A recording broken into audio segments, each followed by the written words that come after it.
Hey, my dog YouTube, welcome back to another video with Rams fan YT.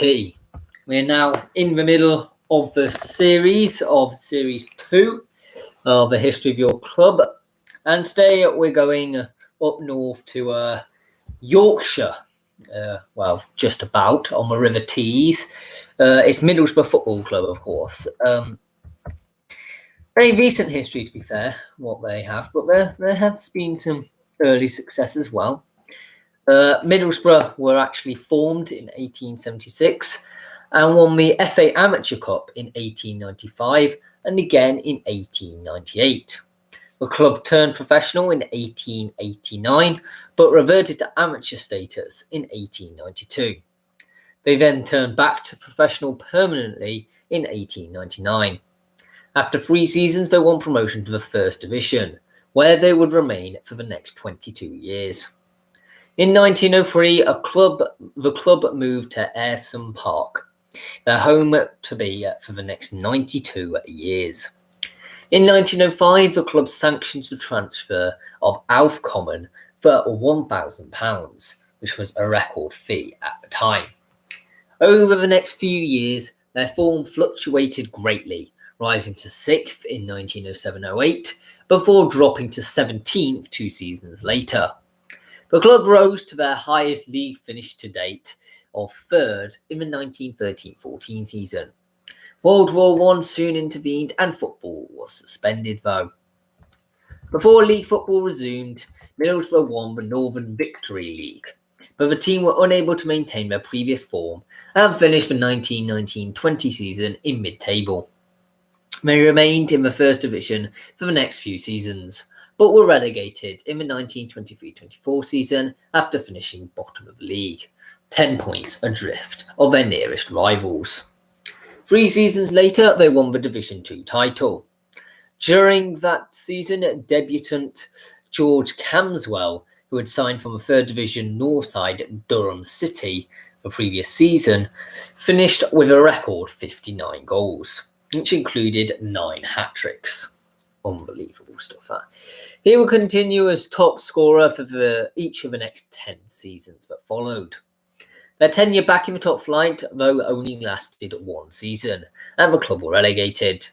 They were promoted, though, at first attempt in 1928-29 season, winning another Second Division title. The club therefore remained in the First Division from that point until 1954. A decade before the war saw the emergence of Wilf Mannion and George Hardwick, both of whom would go on to become England internationals in the years ahead. Middlesbrough climbed to 4th in the last full season before World War II and were expected to challenge for the title of the following season. However, again, the war intervened.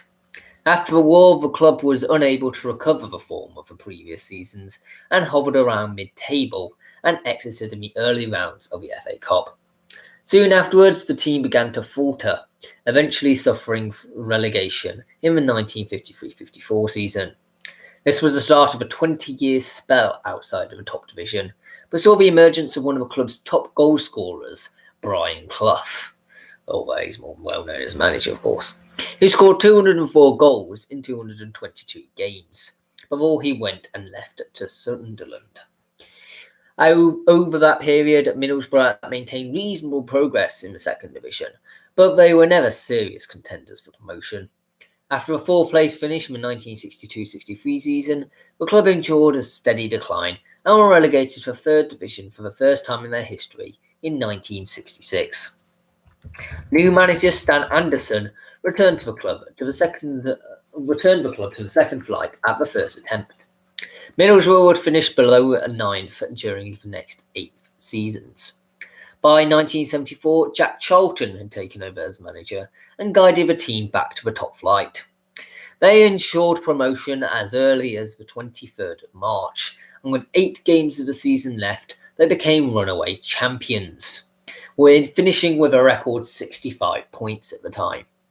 Middlesbrough won their first silverware as a professional side in the 1975-76 season, where they lifted the Anglo-Scottish Cup in its inaugural season, after a 2-legged final win over Fulham.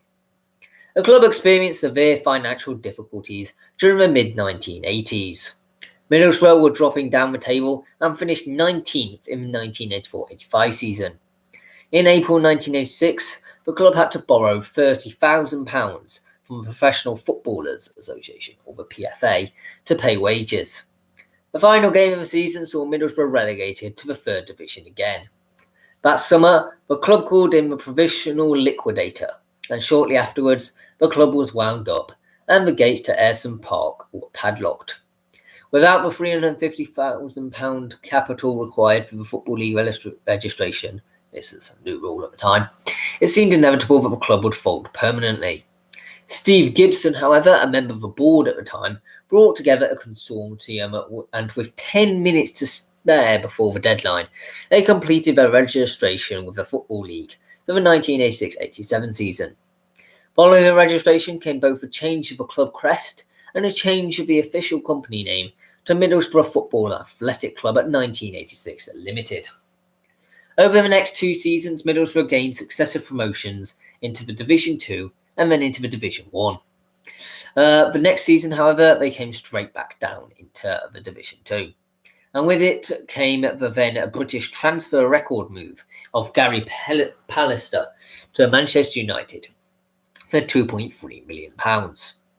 Despite constant promotion and relegation, Middlesbrough are actually founding members of the FA Premier League for the 1992-93 season. Player-manager Brian Robson from Manchester United took charge in 1994, and Middlesbrough were brought back into national attention. Following promotion to the Premier League and high-profile purchases like Brazilian international Juninho, many considered Middlesbrough to be on the rise. A difficult 1996-97 season, however, was compounded by a deduction of 3 points imposed just after Christmas as punishment for the club's failure to fulfil a fixture against Blackburn Rovers, which ultimately resulted in relegation. Without the points deduction, the club would have had enough points to avoid the drop. At the same time, the club also managed to reach both the League and FA Cup finals for the first time, but they lost out on both. Despite being in the second tier, they were again runners-up in the League Cup final the next year. Despite losing high-profile players such as Fabrizio Ravanelli and Juninho due to relegation, Middlesbrough were promoted back to the Premier League at its first attempt in 1998. The following season saw them settle well and they enjoyed a 12-game unbeaten run midway through the 1998-99 season, including a 3-2 win at Old Trafford in January, during which they took a 3-0 lead. It was Manchester United's only home defeat during their treble-winning season. Middlesbrough continued to stay secure in mid-table the following season, thanks mainly to the goals of Hamilton Richards and the signings of big-name players such as Paul Ince and Christian Ziyech. In 2000 and 2001 season, they had a brief relegation scare that was solved with the arrival of Terry Venables as co-manager, and a 3-0 away win at Arsenal in April was the team's best result. The trend of buying European stars continued with the acquisitions of Christian Karembeu and Alan Boksic. Brian Robson left the club before the start of the 2001-2 season, having served as manager for 7 years. Robson was replaced by Manchester United's assistant coach, Steve McLaren. The following season saw Premier League security maintained as Middlesbrough slowly improved and was seen as a tough side to beat when playing at the Riverside Stadium. During McLaren's reign, Middlesbrough achieved their highest Premier League placing, finishing 7th in the 2004-5 season. The 2003-4 season was the most successful in the club's history, as they finally won a major honour after beating Bolton Wanderers 2-1 in the League Cup final under McLaren. This success also ensured that Middlesbrough would qualify for Europe, the UEFA Cup, for the first time, ultimately reaching the last 16 of the competition. UEFA Cup qualification was also achieved for the second consecutive year after a dramatic 1-1 away draw with Manchester City, thanks to a late penalty save from Mark Schwarzer in the final game of the season. A notable event in the 2005-06 season was the final Premier League game against Fulham, where 15 of the 16 squad members were from the local area, with the exception of Malcolm Christie, who I'm pretty certain is from the Derby area, because he was obviously a Derby County legend, as kind of was Steve McLaren, just to a lesser degree. When Josh Walker replaced Malcolm Christie after 62 minutes, the 11 players on the field were all born within 30 miles of Middlesbrough and were all graduates of the club's academy. It was also the first all-English starting lineup in the Premier League since Bradford City had done so in 1999. The first all-English match since Aston Villa in 1998, and the youngest starting lineup in the Premier League history. Middlesbrough reached the 2006 UEFA Cup final in Eindhoven, following 2 comebacks from 3-0 down in the rounds preceding it, but they lost 4-0 to Sevilla. Following the cup final disappointment, McLaren left to manage the England national team. Then captain, and later England manager to be fair, the current one at that, Gareth Southgate, took over. Despite not having the coaching qualifications, he was allowed to continue after receiving special dispensation. During the 2007-08 season, Southgate broke Middlesbrough's record transfer fee, paying £13.6 million for Brazilian international striker Afonso Alves. Southgate's first 2 seasons saw the club finishing 12th and 13th places. He oversaw the club reaching the quarterfinals of the FA Cup for 3 seasons, but the club was relegated to the Championship on the last day of the 2008-09 season. Southgate was sacked in October 2009 and replaced by Gordon Strachan. At the time of Southgate's dismissal, Borough were 4th from Championship and only 1 point away from the automatic promotion spot, but their form under Strachan was significantly worse, and they then therefore finished in mid-table. Despite starting the 2010-11 campaign as promotion favourites, the club started the season poorly, and Strachan resigned on the 18th of October to be replaced by Tony Mowbray. Following a poor run of form in the 2013-14 campaign, Mowbray left the club with immediate effect on the 24th of October. Aitor Karanka, a former Spain international defender and assistant coach at Real Madrid to Jose Mourinho, became the new Middlesbrough manager, signing a 2-year contract. He became the first non-British manager at the club, which finished the season in 12th in the final league standings. In his first full season in charge, Middlesbrough finished 4th and first qualified for the 2015 Football League playoffs. After seeing off Brentford 5-1 on aggregate in the semi-final, the club lost 2-0 to Norwich City at Wembley Stadium in the final. Under Karanka's tutelage, Patrick Bamford, on loan from Chelsea, won the Championship Player of the Year award for the 2014-15 season. The next season, Middlesbrough were promoted back to the Premier League after finishing second in the Championship in 2015-16, drawing 1-1 with Brighton and Hove Albion on the final day of the season. Karanka was sacked in March 2017 following a poor run of form, and the team were relegated after just 1 season back in top flight in 19th place. The team only won 5 league games that season and scored 27 goals, which was the lowest in the league. The club appointed former Leeds United manager Gary Monk as manager in the off-season. Expectations at the club were high, having spent close to £50 million in the transfer window on player purchases, in order to amount an immediate promotion challenge back to the Premier League. Monk left in December with Middlesbrough 9th in the Championship and underachieving, and Tony Pulis was appointed as his replacement. Pulis led the side to finish 5th in the table to qualify for the playoffs, but lost the semi-final to Aston Villa.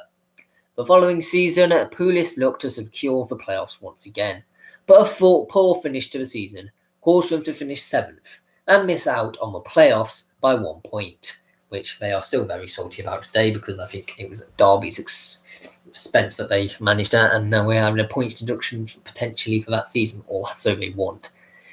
Pulis subsequently left his position at the club after his contract expired on the 17th of May 2019. Pulis was replaced by former Middlesbrough defender and first-team coach Jonathan Woodgate on the 14th of June 2019 on a 3-year contract. From March to June 2020, the 2019-20 season was suspended due to the COVID-19 pandemic. After only a run of one win in 12 games, which saw the team drop as low as 21st in the table, Woodgate was sacked on the 23rd of June 2020 after a 3-0 defeat to Swansea City on the first game after the restart. Former Cardiff manager Neil Warnock was appointed as replacement on the same day, who ensured survival from relegation with a 17th place finish. Thank you very much for watching. I hope you enjoyed. Please subscribe for a bit of regular footballing content. We do stuff like this all the time. I am going to have a brief holiday, a week break, whatever you want to call it, next week. So this Sunday will be the last video and there won't be one the week after. So there won't be one on Thursday or Sunday that week. But I will on Sunday be doing about the reaction to my predictions. They were so bad. I apologize in advance. But please join into that if you think you want to see me suffer, really. That's it. Goodbye for now.